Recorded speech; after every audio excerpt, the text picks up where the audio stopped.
Hello friends, இந்த வீடியோவில் கும்பராசிக்கு சனி பேச்சு பலன் எப்படி இருக்கும் அப்படின்னு பார்க்க போகிறோம். பாயிண்ட் நம்பர் 1, ஜென்ம சனி முடியுது. ஸோ மனசில் இருந்த கவலைகள் போயிடும். பாயிண்ட் 1. பாயிண்ட் 2 வந்து என்னென்னு பார்த்தீங்கன்னா, சிலருக்கு அந்த ஜென்ம சனியில் பட்ட வேதனை அப்படின்றது இங்கே கண்டினியூ ஆகும். அதையும் சரி பண்ணுற மாதிரி குருவோட பார்வை அப்படின்றது நான் ராசிக்கு விலக போகுது. ஸோ அதிலிருந்தும் வெளியே வந்துடுவீங்க. 3வது பாயிண்ட்டு, ராசிக்குள்ளே ராகு வருது. ராகு வரும்போது என்ன நடக்கும்?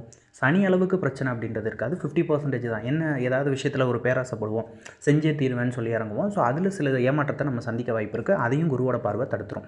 அடுத்த 4வது விஷயம் என்னென்னு பார்த்தீங்கன்னா, தொழில், வேலை, இந்த ரெண்டில் இது வரைக்கும் இருந்த பிரச்சனைகளாக சால்வ் ஆகி நல்ல வேலை, நல்ல தொழில் அப்படின்றதுல செட்டில் ஆயிரும். 5வது வந்து பார்த்தீங்கன்னா, லவ் லைஃபு, ஃபேமிலி லைஃபு, இதில் வந்து ப்ராப்ளம்ஸ் இருந்திருக்கும் முன்னாடி. இப்போ வந்து அதில் என்னென்னு பார்த்தீங்கன்னா, சில வாக்குவாதங்கள் அப்படின்றது வர ஆரம்பிக்கும். சின்ன சின்ன பிரச்சனை இருக்கும். அடுத்து பண விஷயத்தில் வந்து சில பணம் வர வேண்டியது வந்து தடைப்பட்டு நம்ம கைக்கு கிடைக்கும். அவ்வளோதான். மித்த அதில் எந்த பிரச்சனையும் கிடையாது. அடுத்து என்ன பார்க்க போகிறோம் அப்படின்னா, குருவோட பயிற்சியும் இதுக்கு சாதகமாக தான் இருக்குது கும்பத்துக்கு.